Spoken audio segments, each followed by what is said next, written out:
from the beginning, when I was working on a magazine story about Sam, his life is so remarkable. He's had incredible experiences, and that itself, I thought, might be worth a longer look in a book. But, there's a big body of Holocaust stories, and everybody has thought at various intervals, that's it, we've heard them all. And I think at various intervals, the publishing world has been more or less receptive to them. I didn't know if I had a book when I first started traveling with Sam, but it was a really big experience for me. I knew it was something special that I had to do. But when I went for my first trip with Sam, I'd come straight from 24/7 crime scenes, the crime scene of a family in Rhode Island that had been murdered.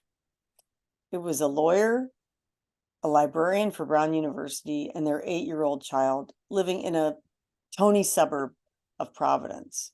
Very unusual murder. And the state police were obsessed with finding the killer. The whole state was gripped by this story. It was a national story. And I hadn't done much sleeping or anything else but cover that story.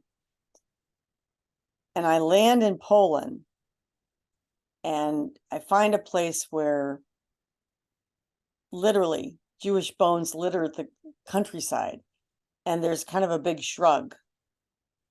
There's no one investigating, what happened to those who are not accounted for in German records. And that was just a stark contrast that I was having a hard time absorbing. I was on sort of a different track then from my cousin Sam, who was almost on sort of a honeymoon of, wow, my childhood friends really want to see me. I get to go back to my old stomping grounds, a place where I was kind of a big deal as a kid. His father, the lumberyard that my great grandfather started was, quite important in the town. And we're driving down toward his hometown, and he's like, I get electric shocks driving here. I know that we had wood in this house and this barn. And he was sort of reclaiming an early life that had been walled off by his Holocaust experiences. Interestingly, I wasn't really interested in that early life. I was like, let's get to the part about the camps. Let's get to the part about, sort of the crime story, if you will. And then we start to go to places where he had been welcomed previously by these schoolmates and former family business associates. And they're preparing these multi-course meals and treating us like real guests who are quite wanted.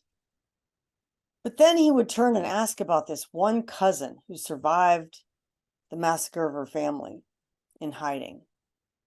And everyone would just look at their plates, say, I don't know. The phrase I learned in Polish was this nie wiem, meaning I don't know. But it was such an automatic I don't know that it's the kind of thing I would have evaluated someone on the witness stand in a trial and saying, that's suspicious. Why are they so quick to dismiss it?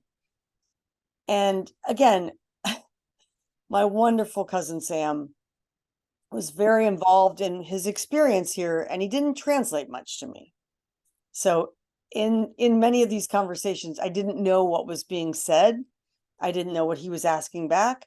I was saying, hey, did they say this? Hey, did you ask that?